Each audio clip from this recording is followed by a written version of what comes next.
नमस्कार, HS news पर आपका स्वागत है। आपके साथ हूं मैं प्रतिभा ज्योति और हमारे साथ हमारे वरिष्ठ सहयोगी विजय त्रिवेदी। हम आज बात करेंगे एक खास मुद्दे पर, सवर्णों को, गरीब सवर्णों को 10% आरक्षण मिलने के मुद्दे पर। कल राज्यसभा ने इस बिल को पास कर दिया, लोकसभा से ये पहले ही पास हो चुका है और अब गरीब सवर्णों को 10% आरक्षण देने का रास्ता खुल गया है। आपके मन में भी सवाल उठ रहे होंगे कि आखिर ये आरक्षण कब मिलेगा, किस तरह मिलेगा। आपके इन्हीं सवालों का जवाब लेकर हम आए हैं और आज हम आपको बताएंगे उन 5 सवालों के जवाब जिसका आपको बेसब्री से इंतज़ार है। हम सवालों के जवाब जानेंगे विजय जी से। विजय जी, मेरे पास 5 सवाल हैं इस आरक्षण से जुड़े, जिसका मुझे लगता है कि आपके पास इसके सभी सवालों के जवाब है। पहले मुझे बताइए विजय जी कि क्या ये जो लोकसभा से पास हो गया, राज्यसभा से पास हो गया, क्या ये आरक्षण तुरंत लागू हो जाएगा? लागू हो सकता है। 2 चीज़ें हो सकती हैं इसको लागू करने के लिए। एक तो ये है कि अभी प्रेसिडेंट के पास जाएगा, उसके साइन हो जाएंगे, उनके साइन होने के बाद ये भेजा जाएगा और फिर कानून बन जाए, उसकी पूरे प्रोसेस के बाद उसका नोटिफिकेशन हो और उसके जो एग्जीक्यूशन है वो लेवल पर हो जाए।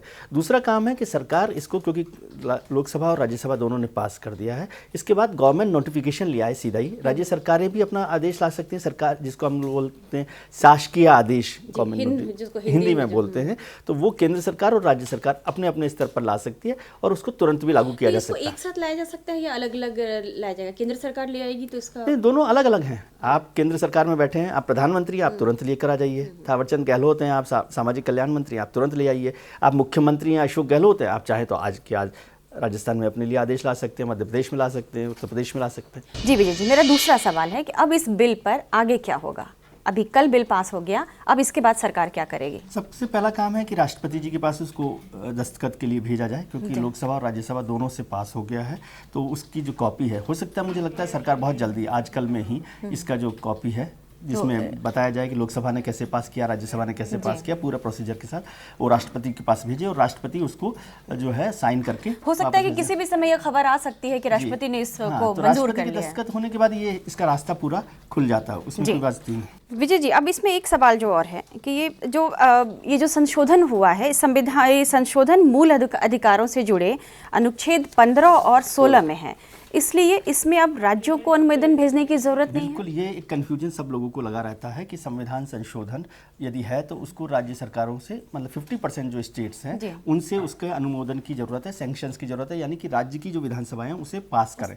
लेकिन इसमें नहीं है। ये आर्टिकल 15 और 16 के लेकर बना हुआ है, 362(2) में इसको लाया गया है। तो इसके लिए राज्य सरकारों को या विधानसभाओं को अनुमोदन की आवश्यकता नहीं है, वो सीधे ही इस पर काम कर सकते हैं। इसमें 2 तरह के जो कन्फ्यूजन थे, 2 तरह के सवाल थे, वो सवाल महत्वपूर्ण थे। पहला सवाल था कि लोकसभा और राज्यसभा में क्या इसको 2/3 बहुमत की जरूरत है, उसको समझने की ये सवाल बहुत उठा था जिस दिन ये लोकसभा में, जब वो ऐसा नहीं है। संविधान संशोधन के लिए जरूरी बात है कि वो बहुमत से पास हो, मतलब जो मेजोरिटी है 50% प्लस 1 वोट के साथ वो पास हो जाए। अगर यदि उसमें प्रेजेंस, और दूसरा जो बात है, यदि हाउस में जो मेंबर्स प्रेजेंट हैं उसका 2/3 होना चाहिए।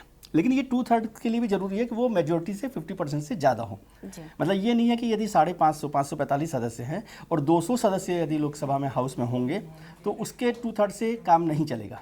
वो हाउस के 50% प्लस 1 वोट तो होना ही चाहिए। इसलिए जो पार्टियां हैं वो व्हिप जारी करती हैं उस दिन सदन में मौजूद रहें। जी विजय जी, ये जो पहले से आरक्षण है, जो सामाजिक और जो शैक्षणिक पिछड़ेपन के कारण दिया जाता है, जो अभी अनुसूचित जाति जनजातियों को है 49 जो अभी जो है तकरीबन 50% जो आरक्षण है, क्या इस कोटे से कुछ निकल के जाएगा ये 10% आरक्षण में? बिल्कुल, आपका सवाल ये भी बहुत वाजिब सवाल है। इसको लेकर भी बहुत कंफ्यूजन हो रहा है। ऐसा कुछ भी नहीं है, वो अलग है। सामाजिक आधार पर जो पिछड़ेपन को लेकर आरक्षण था, वो 49.5% आरक्षण है, वो अलग है। उसमें कोई छेड़छाड़ नहीं की गई है। जो बाकी का 50.5% जो बचा हुआ था, उसमें से 10% आरक्षण दिया गया और वो आर्थिक आधार पर आरक्षण दिया गया। इसमें एक चीज़ और मैं जोड़ना चाहता हूँ कि अभी तक जो आरक्षण था, हमारा सामाजिक पिछड़ेपन पर आरक्षण था, वो केवल हिंदू धर्म से जुड़े हुए जो लोग थे उनके लिए था। लेकिन ये जो आर्थिक आधार का आरक्षण है, ये सभी धर्मों के लिए, चाहे वो ईसाई हो, चाहे वो मुस्लिम हो, वो जो उस क्राइटेरिया में जो सब लोग आ रहे हैं उनके लिए है। तो इसका विस्तार हो गया, इसका एक्सपेंशन हो गया है।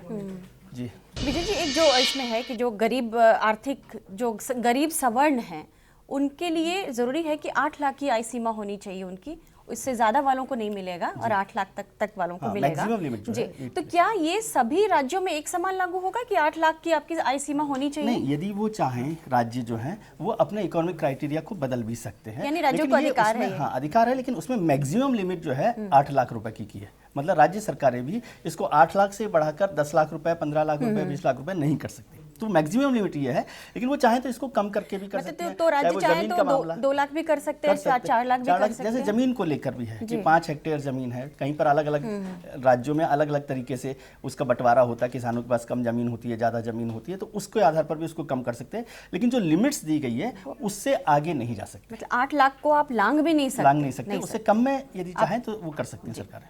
एक आखिरी सवाल विजय जी, कि अब सुप्रीम कोर्ट में कहा जा रहा है, बहुत सारे लोगों ने कहा कि इसको सुप्रीम कोर्ट में चुनौती दी जाएगी क्योंकि 50% से आरक्षण का प्रावधान नहीं है, तो क्या आप मानते हैं कि ये सुप्रीम कोर्ट में टिकेगा? ये देखिए, 2 चीज़ें, सुप्रीम कोर्ट में चुनौती देने से कोई नहीं रोक सकता। हमारी जो व्यवस्था है उसमें किसी भी फैसले को सुप्रीम कोर्ट में चुनौती दी जा सकती है। और सुप्रीम कोर्ट ने जो पहले भी आदेश दिया उसमें भी कहा गया है कि जो संसद कानून जो बना रही है, यदि वो संविधान में कोई मूलभूत परिवर्तन करती है, कोई जो उसके बेसिक प्रिंसिपल्स हैं उसमें बदलाव करती है, तो वो अंडर स्क्रूटनी होता है सुप्रीम कोर्ट के, क्योंकि सुप्रीम कोर्ट भी हमारे यहाँ देश के संविधान को बचाने का एक पहरेदार है, तो उसके पास ये अधिकार है। अब वो ये देखेगा कि जो बदलाव किया गया है क्या वो संविधान के जो मूल ढांचा है, बेसिक स्ट्रक्चर है, उसमें तो बदलाव नहीं कर रहा।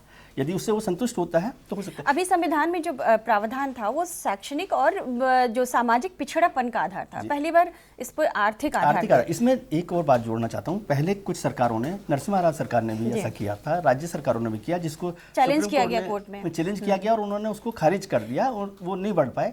उसकी वजह ये थी क्योंकि उस समय तक संविधान में आर्थिक आधार पर आरक्षण का बदलाव नहीं किया गया था।